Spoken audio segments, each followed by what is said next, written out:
it's going to be really hot this week. And our grass, predominantly here in Louisville, I know it's different all over the country, but, we've got some pretty green grass right now. It was starting to dry up a little bit, and we had more rain than we needed, and now grass is green, and we're still selling renovation jobs and whatnot. And based on your market, I mean, some of you guys may be into it. I know we've started quite a few of our kill outs already, and but my point's this: it's a very short term season.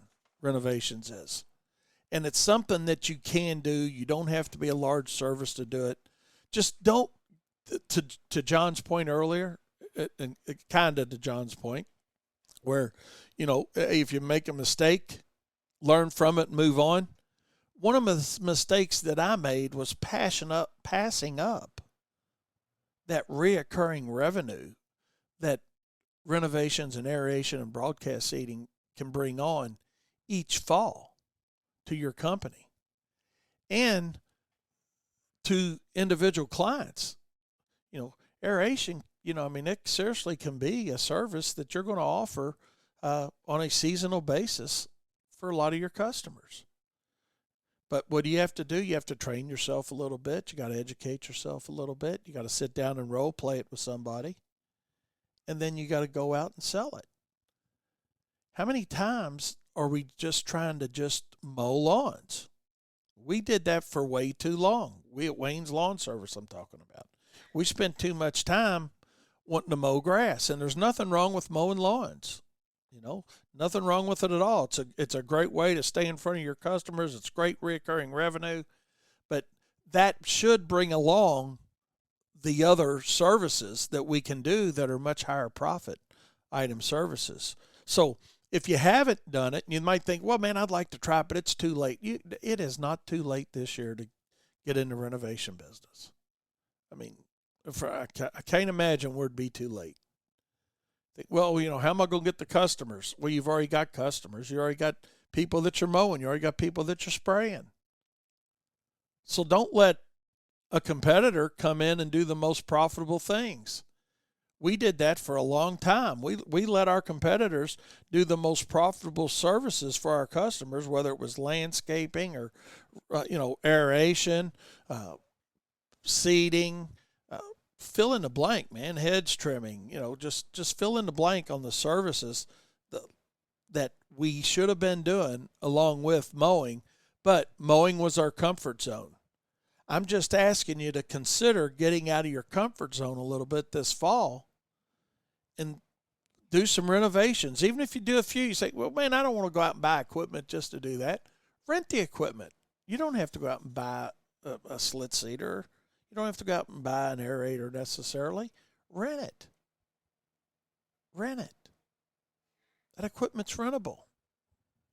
I can hear you guys out there saying, well, no, equipment's hard to find now. And we got a million excuses on why we don't want to do something.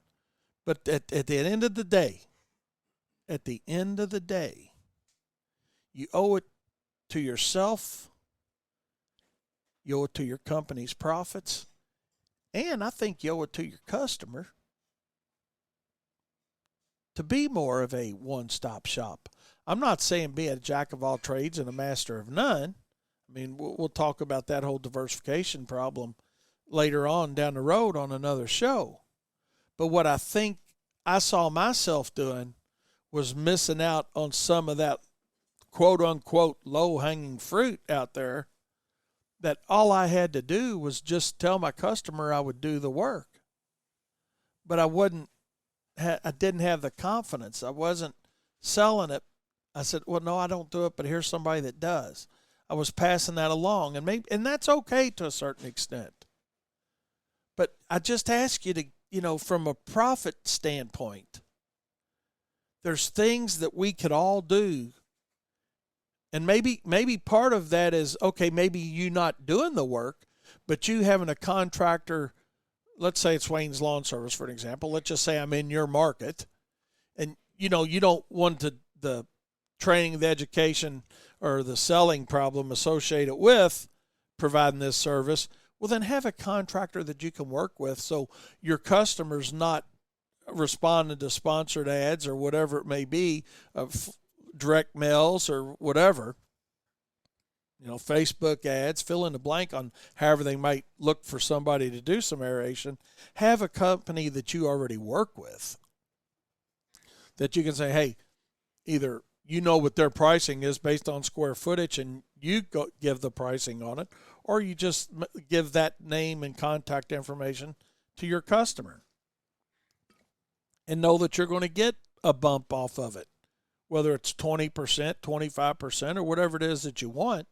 But I would say this, get something for it. If you're not going to do it, bump it some, because you're the person that's going to have to answer some of the questions with it. And, you deserved something on it. You deserve something on it. Don't make that mistake that I made early on with my business of just passing that work along to somebody else and not getting anything back for it.